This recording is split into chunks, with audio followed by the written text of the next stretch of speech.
Epilepsy यानी मिर्गी एक न्यूरोलॉजिकल कंडीशन है और इसमें भावना बहुत ज़रूरी है कि अगर किसी को मिर्गी के दौरे आते हैं तो समाज को पता हो फर्स्ट एड के तौर पे क्या करना है। तो आइए जानते हैं इस विषय के बारे में। इंडिया हैबिटेट सेंटर नई दिल्ली में मिर्गी यानी एपिलेप्सी सीजर को लेकर एक महत्वपूर्ण जागरूकता कार्यक्रम आयोजित किया गया। कार्यक्रम का उद्देश्य था मिर्गी से जुड़े मिथकों को तोड़ना, सही जानकारी देकर लोगों में जागरूकता फैलाना और मरीजों तथा परिवारों को सही दिशा देना। इस कार्यक्रम में बड़ी संख्या में डॉक्टर्स, छात्र, हेल्थ वर्कर्स सहित ऐसे लोग भी मौजूद थे जो वर्षों से मिर्गी से जूझ रहे अपने बच्चों और परिजनों की देखभाल कर रहे हैं।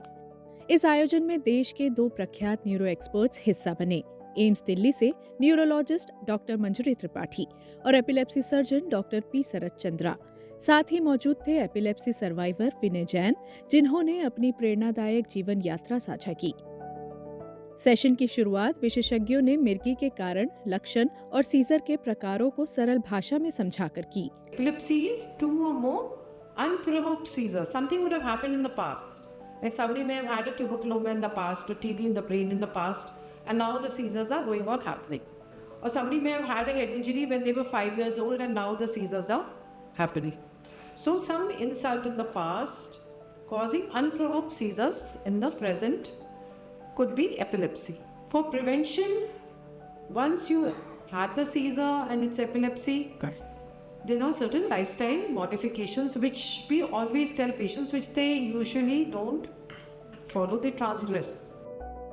दौरे के दौरान आमतौर पर लोग घबरा जाते हैं, लेकिन डॉक्टर्स ने स्पष्ट किया कि व्यक्ति को पकड़कर रोकना या मुंह में कुछ डालना बेहद खतरनाक हो सकता है।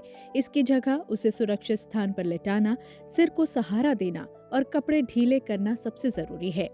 डॉक्टर पी शरद चंद्रा ने बताया कि आज के समय में मिर्गी के इलाज में अद्भुत तरक्की हुई है। You can treat it very, very eminently, and the reason it doesn't get treated is because it's surrounded by a whole paraphernalia of lot of stigma, superstitions, and lot of other things. Epilepsy surgery program is one of the largest we do at AIIMS, and we have been doing it since 1996. And it's also one of the most affordable epilepsy programs, and we do every category of epilepsy surgery, every complexity of epilepsy surgery. डॉक्टरों ने first aid तकनीकों का live demo भी दिखाया। ये बहुत जरूरी है कि हम इस बीमारी के बारे में जागरूकता जगाएं। हम ये जानें कि मिर्गी एक ब्रेन की बीमारी है, ये आम बीमारी है और मिर्गी किसी को भी हो सकती है। मिर्गी का इलाज संभव है दवाइयों से 70% लोगों में, और बाकी 30% में सर्जरी से या फिर स्पेशल दवाइयों से या फिर स्पेशल डाइट से संभव है। ये बहुत ज़रूरी है कि हम जल्दी से जल्दी इसका इलाज लें ताकि मिर्गी का जो इम्पैक्ट होता है या प्रभाव होता है वो न पड़े। प्रोग्रामिंग के फॉर्मेट में या मॉड्यूल में डाल के अगर इसको हम प्रोपोगेट करें तो इसका बहुत ज़्यादा इम्पैक्ट होगा, क्योंकि हमारे देश में करीबन 12 मिलियन है जिनको एपिलेप्सी है और इनके साथ बहुत सारे फैमिली भी जुड़ा हुआ है, बहुत सारे केयर गिवर्स भी जुड़ा हुआ है। और एक सिंपल, एक स्ट्रैटेजिक जो हम कर सकते हैं, एक नेशनल प्रोग्राम फॉर एपिलेप्सी कर सकते हैं, इसके ज़रिए काफ़ी कुछ अच्छा इम्पैक्ट हो सकता है। कार्यक्रम का सबसे प्रभावी हिस्सा था सर्वाइवर सेशन, जिसमें एपिलेप्सी से लंबे समय तक जूझने के बाद अब सामान्य जीवन जी रहे विनय ने अपनी संघर्ष यात्रा साझा की।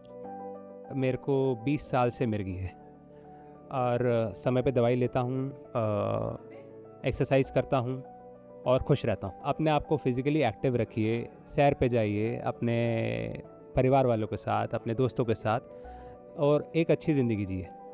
इंडिया हैबिटेट सेंटर में आयोजित यह कार्यक्रम न केवल जानकारीपूर्ण रहा, बल्कि यह समाज में मिर्गी से जुड़े अंधविश्वासों और डर को मिटाने की दिशा में एक मजबूत कदम साबित हुआ।